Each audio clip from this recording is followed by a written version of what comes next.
And I guess the first order of business is not to describe where the washrooms are or where the mustering points are, but just to actually take a moment to acknowledge the fact that we are meeting today virtually on the unceded traditional territory of the Comox First Nation. Now I'm getting myself echoing back. Okay, so I guess first item of business is the management reports. I'll move receipt. I can see Arzina in the corner here now. I can.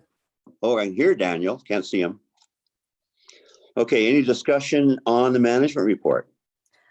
I didn't have anything on the report itself to discuss, but just a question, because I noticed that the Music Fest just sent out a notice that they're canceling Music Fest this year because of COVID. And I was wondering about our Test and Tune temporary use permit, if that was going ahead.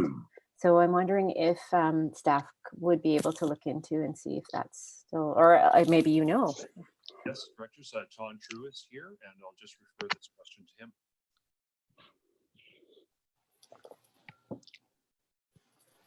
Good morning through the chair to Director Hamir. Staff actually met up with their applicants, I believe last week or a week and a half ago, to discuss the next steps with their test and tune. We are still waiting for their applicants to provide us with information with their next step. From my understanding through their conversation, they were wanting staff to see if there's an option in going back to the board to see if we can defer their 2 test and tune events to next year. We're just waiting for written confirmation from their next step, and then we will be bringing something back to this committee. Okay, so I mean, it sounds like it's highly unlikely that something's going to happen this year. Through the chair to Director Hamir, it sounds like it. I think just due to the COVID-19 and the concerns with gathering, they understand that that's probably not a good idea. So they are looking into seeing if staff and the board would support deferring the 2 events to next year. Okay, thank you. Director Arbor, any concerns? Nope. Any comments? No concerns, no comments. Okay. I love your picture. It looks like a grade 2 drawing of you. Okay, well, management report, my question is the Mount Washington Fire Service borrowing bylaw bump. I thought that was going to be on there. I just wonder if it was just missed, because I know we discussed this about going forward with looking for some kind of electoral assent to increase the tax requisition for 2021, so that we can actually stand a chance of getting the fire department up and running, especially in lieu of the recent fire up there. Yes, Directors. James Bast is here, Manager of Fire Services, and he can answer your question and update you with respect to the Mount Washington.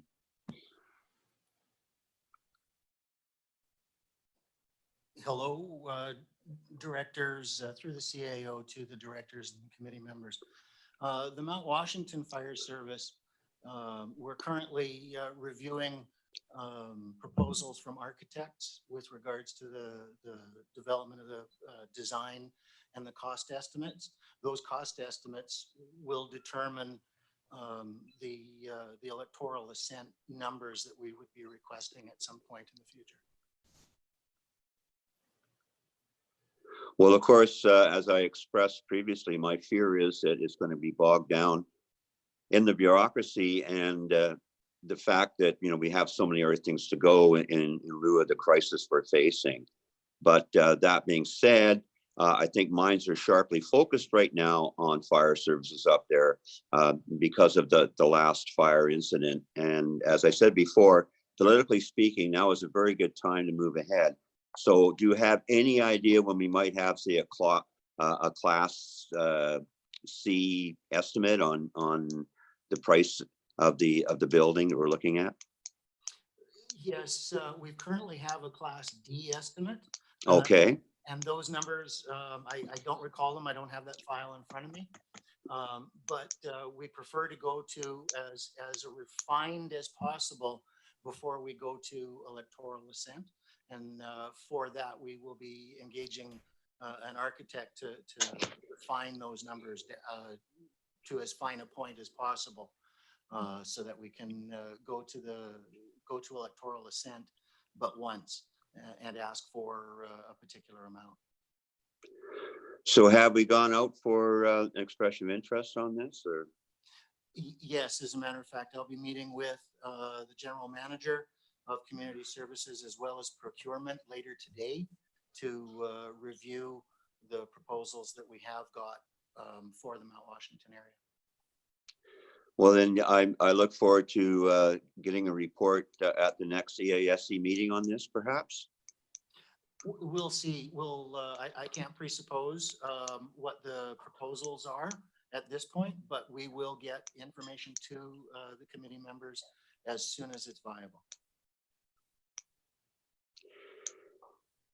Because of course, if we're looking at the 2021 budget, that means a lot of things have to fall into place between now and then. So I don't want this to be shoved to the back of the stove. It should be on one of the front burners. So if not next EASC, perhaps we can look forward to the EASC in June to get some kind of an update on this. And I would suggest it should be on the management report. Thank you. Okay, so on the management report, call a question. Anybody opposed, or do I have to poll the board? What's As the the chair, procedure? you're welcome to just invite members to advise their opposition on these types of matters. Well, there's only the three of us, so it's not too onerous. It's not like a 24 member board. So Director Hermier, In favor. Director Arbor. Yes. Okay, then that passes unanimously. On to reports. I'll move the three No, sets- beg your pardon. I'm sorry. I was going to move the 3 sets of minutes. Seconder. Second. Any discussion on the APC minutes? Then we got 3 concurrently. I'll call a question on all 3. Director Hamir, In favor. Arbor. In favor. Okay, then that also passes. Okay, for receipt, farmland development permit for 1429 Seaview. Move receipt. Second. And over to CEO. Thank you very much, directors. And we have 3 applications through our planning and development services today. Jody McLean is here, our rural planner. He will introduce each of the 3 applications. He will also introduce those that are online to represent the applications. So if you are a member of the public that has an application, please stand by. So I'll pass it over to Jody to outline this first application with respect to a property on Seaview Road.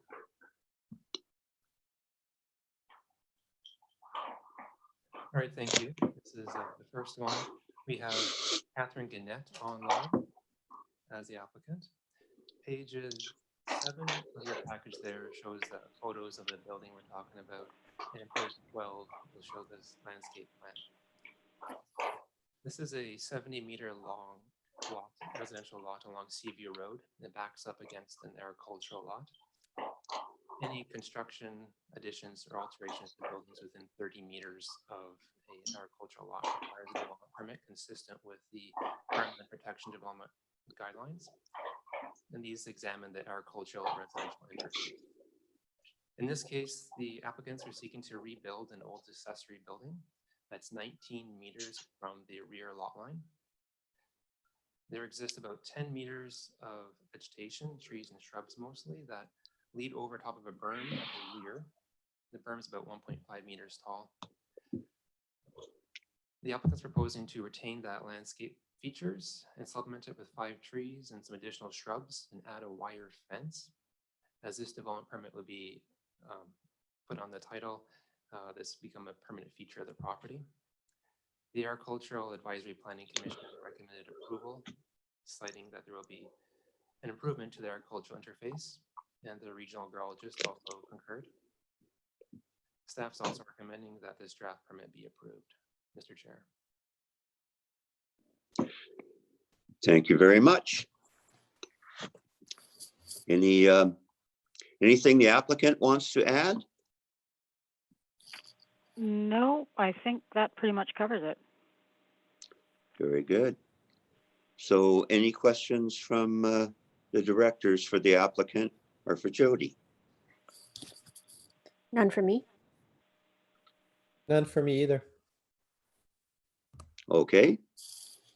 Seeing no comments, call a question on receipt. All in favor, Dr. Arbor. In favor. Director Hamir. In favor. Okay, that passes unanimously. And move the recommendation. He has to excuse the participants from the table first. Ha ha ha. Second, the recommendation. Recommendation first and seconded. Do we have to read it out for the virtual participants? I certainly can if you wish, Mr. Chair. That'd be great. So the motion as moved and seconded is that the board approve development permit DP 4C 20, property described as Lot 5, Section 9, Township 5, Comox Plan 2435, 1429 CV Road, for development of an accessory building, and finally that the corporate legislative officer be authorized to execute the permit.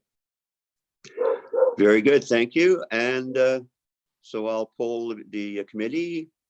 Director Hamir, In favor. Director Arbor. In favor. Thank you very much. So that passes.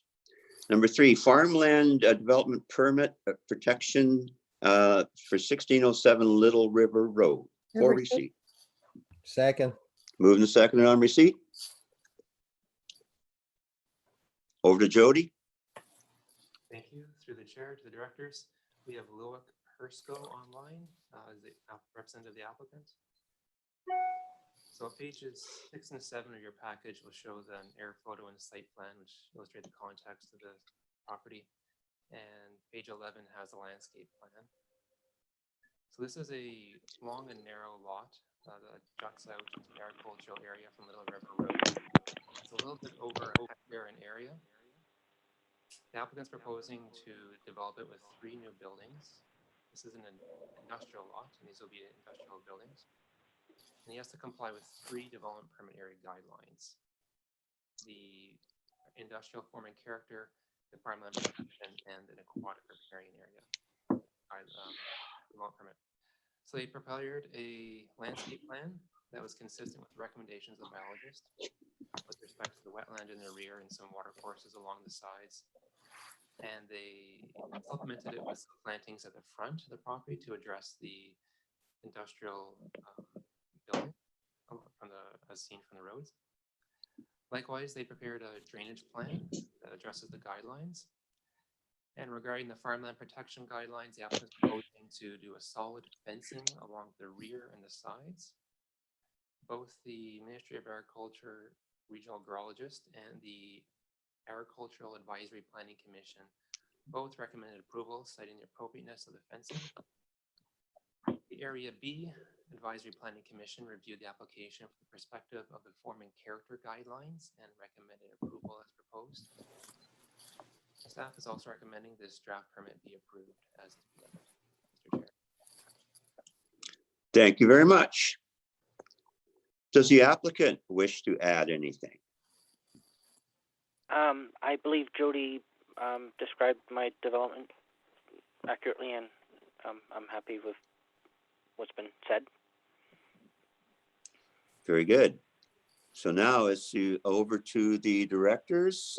Any comments or questions from the directors? I have a question, and I'd like to thank the applicant for providing such a good application. And you've obviously gone through a lot of trouble to have lots of reports done by professionals.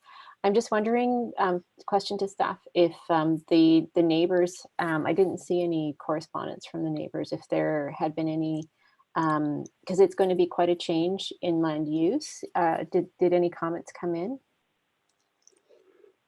If I can answer that, Loic here. I did get a letter of support from the neighbor who owns the properties all around. He owns all 3 properties around.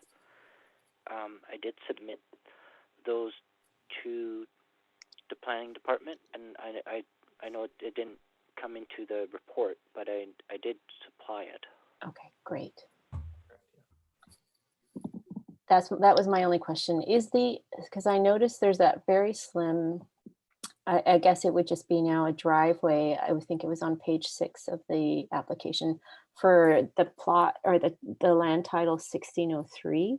Is that where their driveway is? Like, is the entrance for that property off of Little River Road? That's correct, yes. Okay. But I think, the metal fencing will certainly help to mitigate a lot of the different changes and potentially, less dust. But I was assuming maybe more trucks driving in, or do you think the volume of activity that's going to be happening on your property, is it going to be more or less similar to what's like the amount of activity? Now, I know the type is going to change, but do you foresee more vehicles coming through or less? Well, it's hard to say for sure, but it should be about the same. The one thing that will change is that as part of the drainage plan, I will be putting a gravel base on the property, which will minimize the dust, as opposed to a lot of this property right now is just dirt. Mm-hmm. So the traffic that is driving on it right now does create dust, and we have been putting anti-dust, neighbors happy, but that'll get better with the development. Okay, great, thank you. That was my only question. And Director Daniel Amar, do you have anything to say? No question or comments. Very good. So that brings us to the point where we will vote on receipt. And Director Arbor? In favor? Director Hamir? In favor. That also passes. And the recommendation? I'll move the recommendation. Second. And if Jake could read it out for the Thank you, Mr. Chair. The folks at home.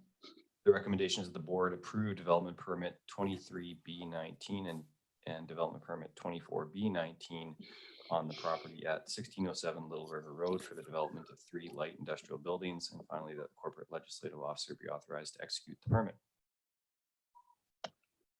Very good. So call the question. Director Arbor? In favor? Director Hamir? In favor. That carries. Thank you so much. Thank you. Number very 4, much. ALR non-farm use at 5109 Island Highway for receipt. No receipt? Second. And Mr. Chair, just before you consider this, as my wife, Jennifer Dyson, is the chair of the Land Commission, I cannot participate in meetings where applications are going forward. So I'll just remove myself, and Jody will be the one to introduce this report.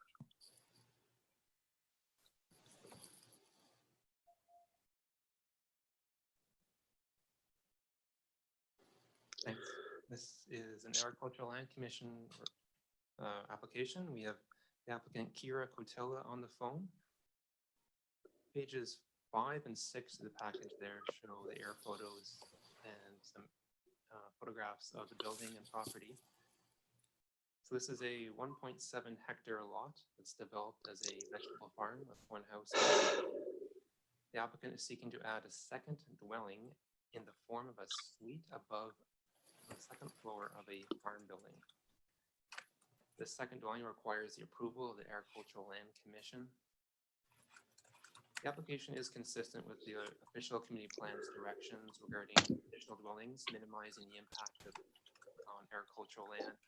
And the proposal has been supported by both the Agricultural Advisory Planning Commission and the Ministry of Agriculture's regional agrologist. Staff is recommending the application be forwarded to the Agricultural Land Commission with recommendation. Mr. Chair. Thank you. Does the applicant have anything to add? Not at this time, no. Very good. So any questions for Jody or the applicant? Director Hamir? No questions for me. I'm familiar with the property and I've seen the building, so I'm fine with the suite being on top of an agricultural building.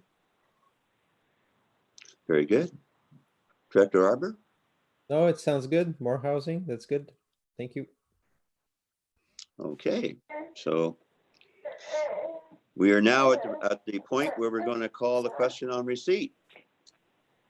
So Director Hamir? In favor? Director Arbor? Favor. That carries. And recommendation? So moved. Second. Have your pick, It's not a race. Yeah. Who came in first? Thank you, Mr. Chair. Okay, and Jake? The recommendation is that the Agricultural Land Commission be advised that the Comox Valley Regional District supports the ALR non-farm use application, ALR 2B20, concerning the addition of a secondary dwelling located at 5109 Island Highway North, and finally that the application ALR 2B20 regarding a non-adhering residential use on a property within the agricultural land reserve be forwarded to the ALC for final consideration. Okay, so we have the motion. We have it first and seconded. Any discussion? Seeing none. Director Arbor? In favor. Director Hamir? In favor. That also carries unanimously. Thank you very much, everyone. Thank you. And we'll wait for our illustrious CAO to take his seat. And there he is seating. Okay, number 5, the Greater Merville Fire Protection Borrowing Bylaw for receipt. Receipt. Second. And over to CO for Directors, and James Bassett is here to present the report and answer any of your questions.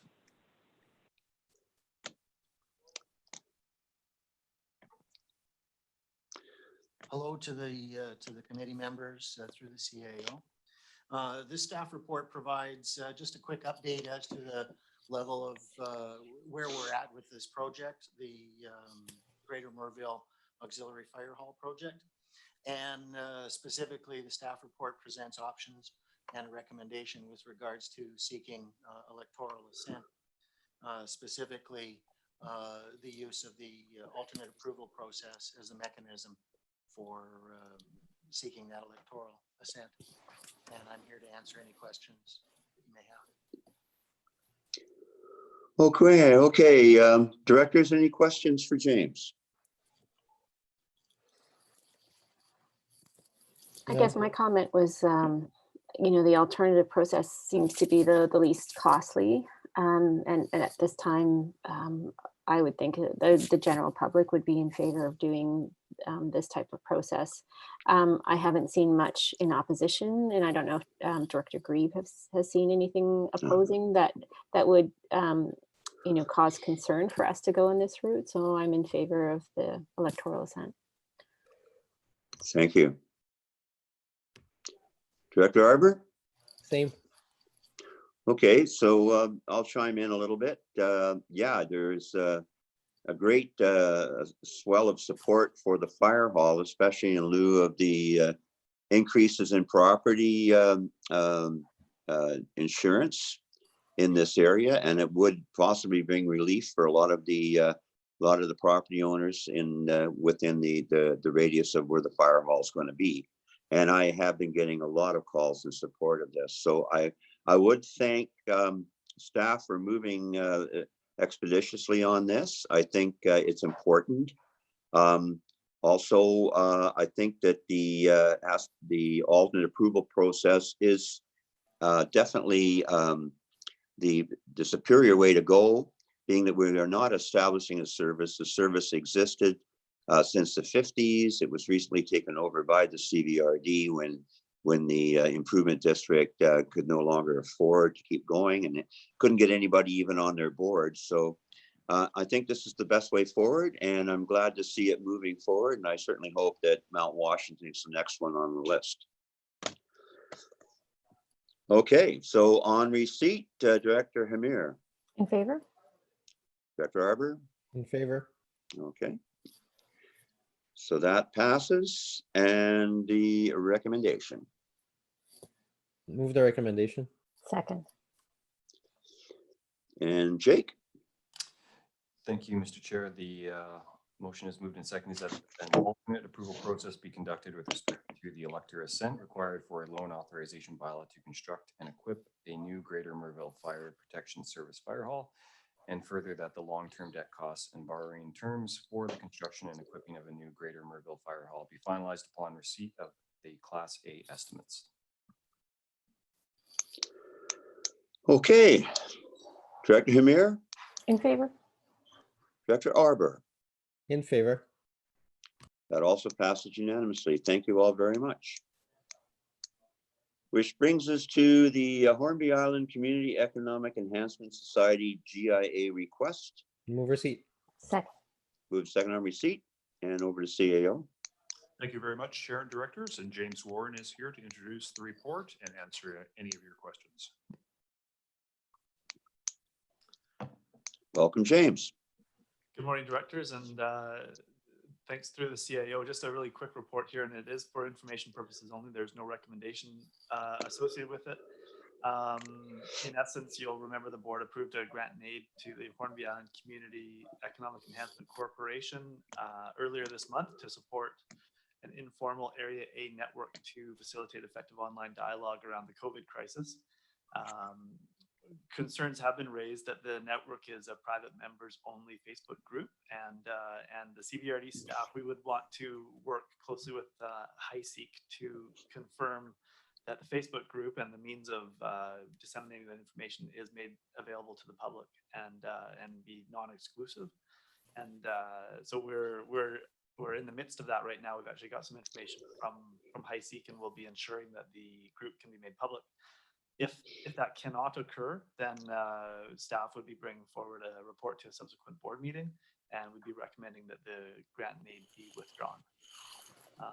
Director is available for any questions that you might have. Director Hamir? Yeah, just question, our staff or maybe Director Arbor knows, do you have any idea what the cost of the grant and aid, like how much this would be asking for? Just roundabout? Director Hamir, the grant and aid award was for $2,500. Okay.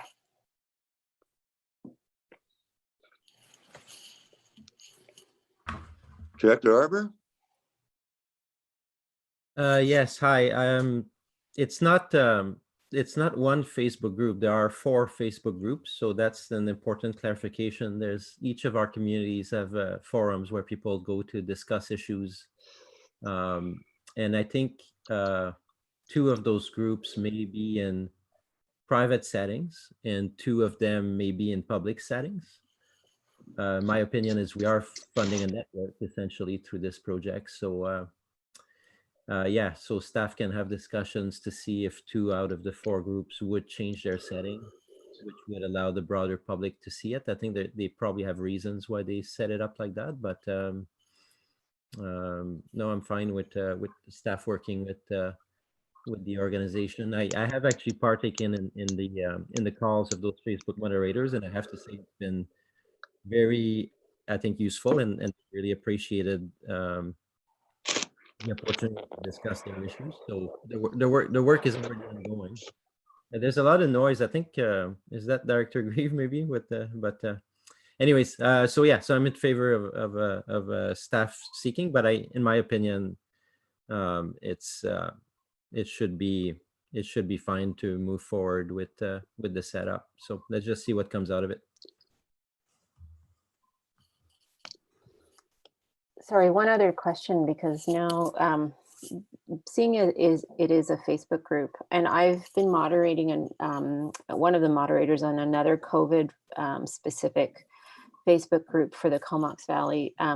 Sometimes, you know, in these very stressful times, the conversation can become fairly vitriolic and toxic, and maybe if staff can just ensure or make sure that there are some good rules for each of the Facebook groups on the type of conversation and the dialogue that happens on those groups. Seeing as it is if it would be a publicly funded group, that people stick to facts and not conjecture. And I don't know if we want to have any kind of rules about flagging the CVRD, but I mean, that probably moves beyond what we can do. But at least some, you know, the rules of how the type of speech that's allowed on those groups. And if you need support with that, I can forward you what the rules are for the other COVID groups. I can speak to that as well. Yeah. Amir. Oh, go ahead. Yeah, so I think that's been part of the project. Those are long-standing groups that have existed for a while. Each of those groups are fairly mature and have large memberships in each the communities. And what the moderators are doing is both exchanging around the issues that have arisen, because many of them have moved to like monitoring once or twice a day to almost being on 10 hours a day as critical information is exchanged. And they are reviewing. I think they're doing a bit of a training component to that. So they're reviewing the Facebook guidelines for administrators, which is a fairly long set of rules and guidelines for. So they're going back to those best practices as a group and looking at that. And in addition to, they each have their own personality and how they've been moderating in the past. So they're also looking at that. And but it's been part of how the project emerged, I think, is it's been way more intense in regards to COVID as everyone sits at home and communicates mostly through social media. And you're right that a lot more posts have had to be taken down or moderated as people you know, come to these forums. Thanks for that, Tanya. Thank you for the information, Director Arbor. Okay, so this is just for receipt. Let's call a question on receipt. Director Arbor? In favor. And Director Mir. In favor. Then that is received. That brings us, I think, to the end of the agenda, and the only thing remaining is to ask for a motion to adjourn to the in-camera portion. So moved. Second. All in favor, Director Mir? Yes. Director Arbor? Let's do it. Okay. So it says on my screen, live on YouTube. I suppose that's going to disappear, being in camera. Just bear with me for one moment. I'll just stop the live stream here.